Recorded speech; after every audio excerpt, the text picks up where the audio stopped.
Bonjour, je vais vous présenter une leçon sur le titre de tension électrique. C'est une leçon destinée aux élèves du niveau tronc commun scientifique et technologique. En fait, cette leçon, c'est la quatrième séquence de l'ensemble des leçons sur le titre de tension électrique. Les objectifs de cette séquence sont les suivants. Utiliser l'oscilloscope pour visualiser une tension électrique alternative et sinusoïdale.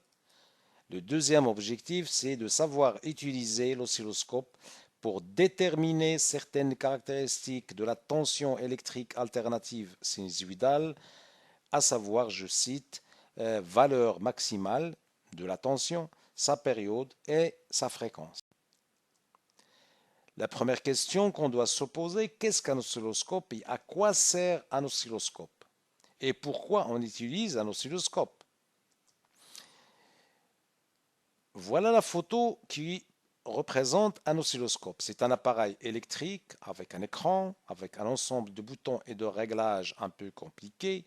On va essayer dans cette leçon de comprendre pourquoi d'abord on utilise un oscilloscope et comment on l'utilise dans des cas un peu simples. C'est le cas de la visualisation d'une tension alternative sinusoïdale et de la mesure de certaines caractéristiques de cette tension. Avant d'utiliser l'oscilloscope, on doit rappeler que toutes les sources électriques utilisées dans les expériences précédentes sont des sources de courant continu, des sources de courant continu ou des sources continues. Voilà le symbole qui représente les sources continues. Parfois, on utilise le symbole DC pour désigner une source de courant continu. DC veut dire direct current en anglais, ou le courant continu. Une batterie de voiture, des piles communément utilisées dans les télécommandes de téléviseurs ou dans les jouets d'enfants, les générateurs de courant continu qu'on a utilisés lors des expériences précédentes et qu'on trouve dans les laboratoires de physique, qui sont utilisés dans les expériences d'électricité, tous ces exemples sont des exemples de sources de courant électrique continu.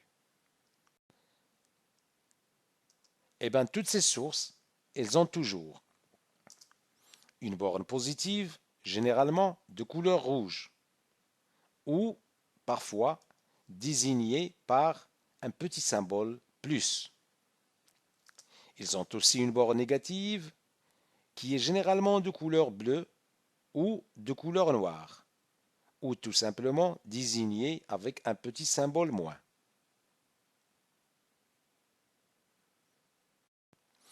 Toutes ces sources peuvent être utilisées pour réaliser un circuit électrique simple par exemple. Ils peuvent donc alimenter une lampe AB comme montre ce schéma. On peut ajouter aussi un interrupteur qui va nous permettre d'ouvrir et fermer le circuit.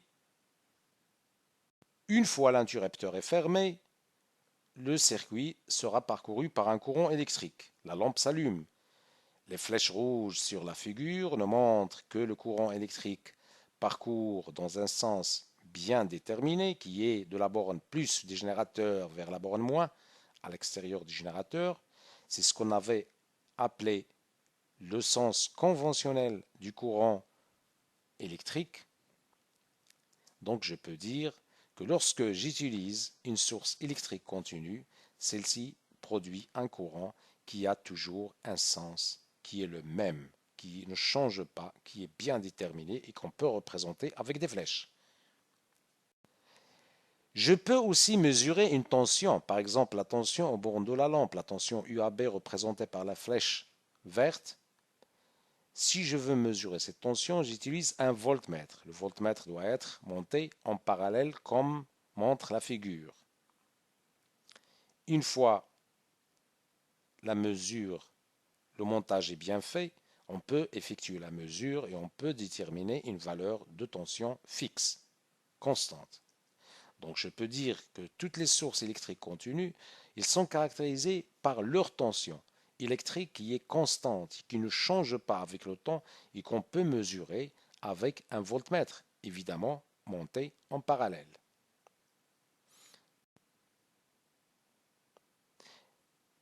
Mais malheureusement, il n'y a pas que des sources continues. Nous avons aussi des sources électriques qui ne sont pas continues, c'est-à-dire on les appelle des sources électriques variables. Ces sources électriques variables ont des tensions qui changent avec le temps et qui sont variables. Parmi ces sources, on va étudier ce qu'on appelle, dans cette leçon, ce qu'on appelle le courant alternatif sinusoïdal. Le courant alternatif, il est désigné par le symbole AC, alternative courant en anglais. Donc, ce type de courant, c'est l'objet de ce cours.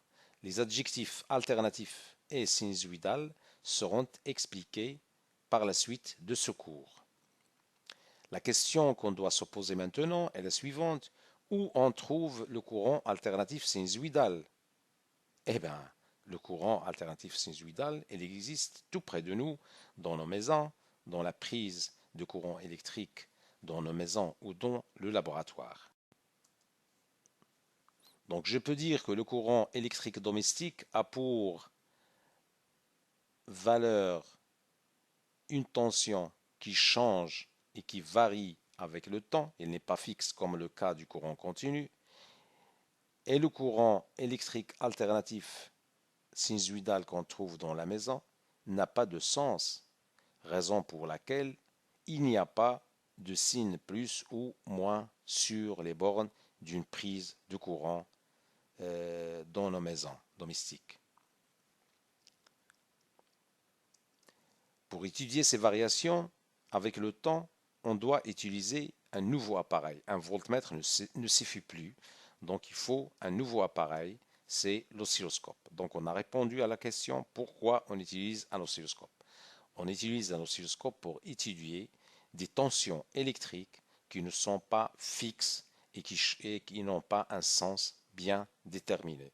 Ce sont des tensions qui changent de valeur et qui changent de sens. Dans ce paragraphe, on va essayer de décrire l'oscilloscope. L'oscilloscope est un appareil qui possède un écran.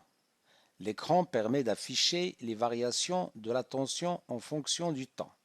Donc sur l'écran, on va voir apparaître une courbe qui représente la variation de la tension étudiée en fonction du temps.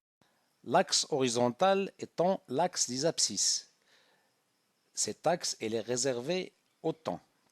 Donc toutes les mesures qui seront effectuées sur cet axe seront définies en unités de temps, secondes par exemple. L'axe vertical est un axe réservé aux tensions. Donc toutes les lectures qui seront effectuées sur cet axe seront définies avec une unité en volts par exemple. L'oscilloscope possède deux entrées. L'entrée numéro 1, au-dessus de laquelle il est noté CH1, représente le canal numéro 1. Elle se trouve à gauche. L'entrée à droite, c'est le canal numéro 2 ou CH2. Cet oscilloscope possède deux canaux, donc il permet de visualiser deux tensions en même temps. On peut utiliser les deux entrées pour visualiser deux tensions qui varient l'une indépendamment de l'autre, ou bien chacune indépendamment de l'autre. Comme on peut visualiser une seule tension en utilisant soit le canal numéro 1, soit le canal numéro 2.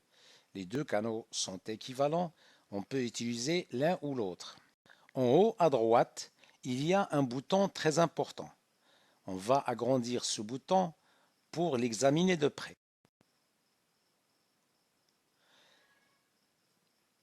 Ce bouton est écrit l'indication time par division, c'est-à-dire que ce bouton il définit le temps pour chaque division de l'écran.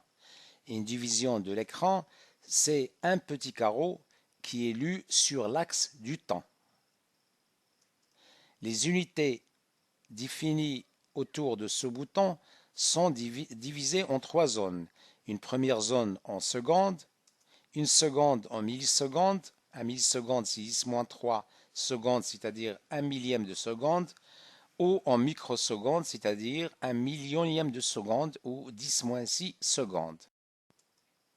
Ce bouton s'appelle le bouton de sensibilité horizontale.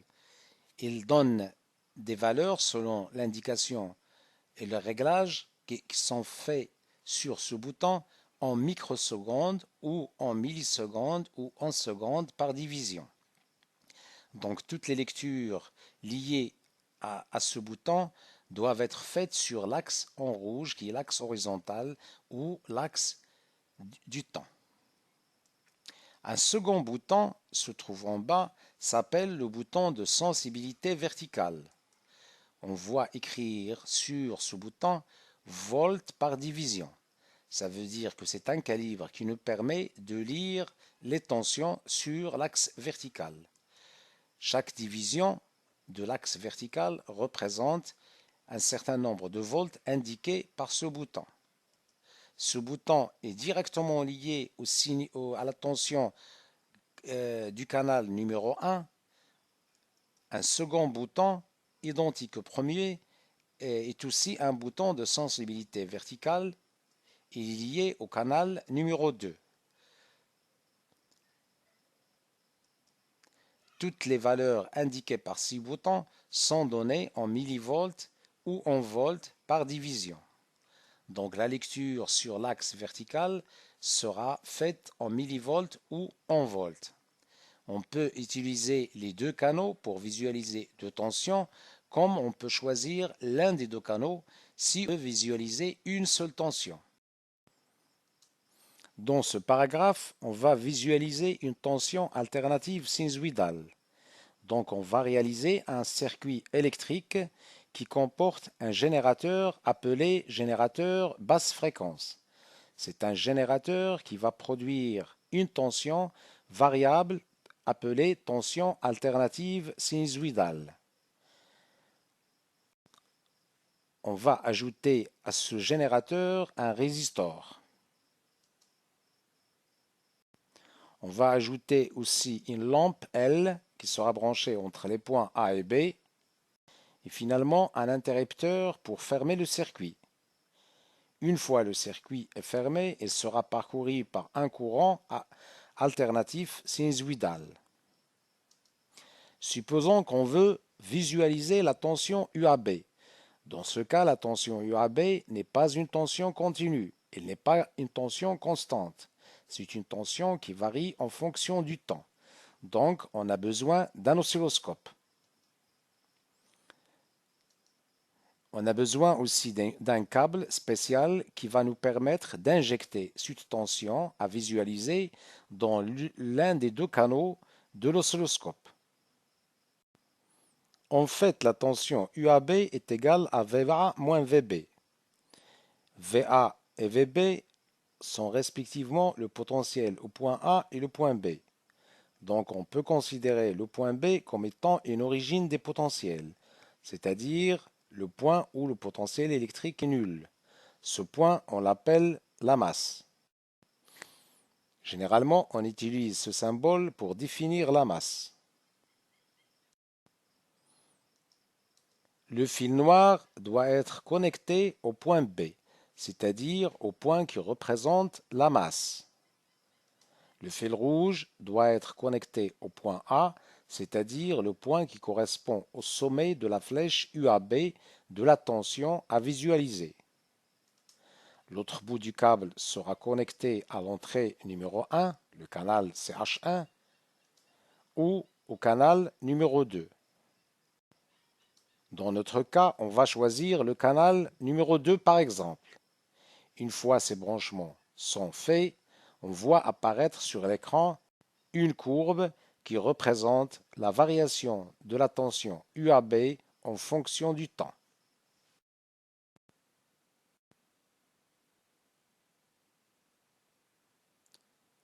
Remarquez que la tension varie, elle atteint, voilà l'axe du temps et l'axe. Remarquez que la tension varie, elle atteint une valeur qui est la valeur maximale, que je peux désigner par plus U max. Cette valeur, elle est positive, mais il atteint aussi une valeur très petite qui est négative, égale à moins Umax, puisque notre courbe est symétrique par rapport à l'axe du temps. Donc je constate que la tension, elle est parfois positive et elle atteint sa valeur maximale plus Umax, et parfois négative et elle atteint une valeur minimale qui est moins Umax. Donc cette tension varie alternativement entre des valeurs positives et négatives, raison pour laquelle on l'appelle tension alternative. On l'appelle aussi tension sinusoïdale parce que la variation avec le temps se fait selon une fonction mathématique sinusoïdale, c'est-à-dire une fonction trigonométrique dans laquelle il y a la fonction sinus. Maintenant, essayons de calculer la valeur de la tension maximale. On a dit que notre tension varie, elle atteint une valeur qui est la plus grande possible, égale à U max.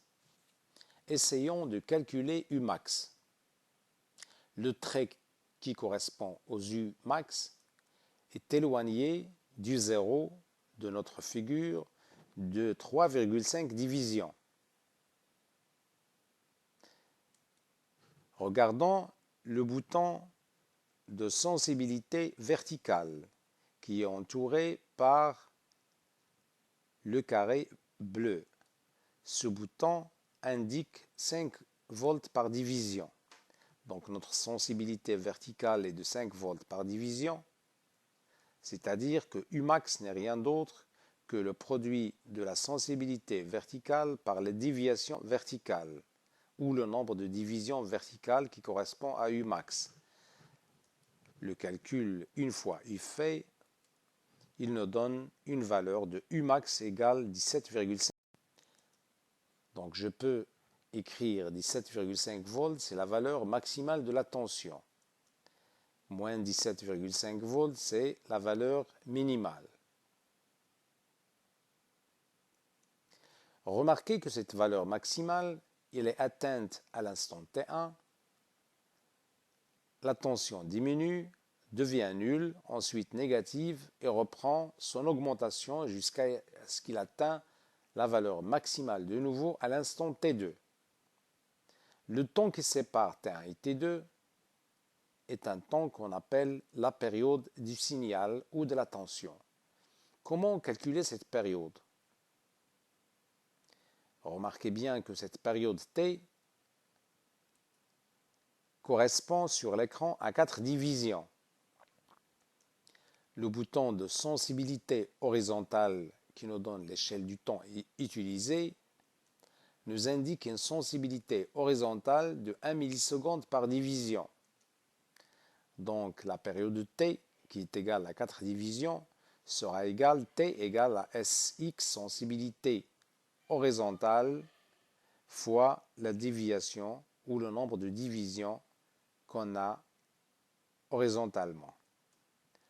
Tout calcul fait nous donne T égale à 4 10-3 secondes ou 4 millisecondes. On peut aussi calculer la fréquence du signal. Qu'est-ce que c'est que la fréquence d'un signal?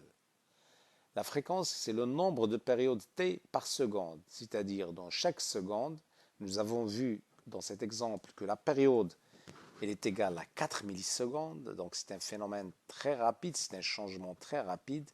Donc la fréquence, c'est le nombre de ces périodes qui s'écoulent pendant une seule seconde. Un petit raisonnement mathématique simple nous donne que la fréquence est égale à l'inverse de la période. Remarquez bien que la fréquence, elle a une unité spécifique qui est le Hertz. On obtient la fréquence en Hertz si la période est en secondes. Dans notre exemple, on peut calculer n qui est égal à l'inverse de la période. Elle est égale à 250 Hz. Ça veut dire que pendant une seconde, il y a écoulement de 250 périodes. C'est la fréquence de la tension alternative sinusoïdale étudiée. Merci de votre attention et au revoir. Abonnez-vous à la chaîne pour plus de cours et mettez un like si vous êtes satisfait. À bientôt.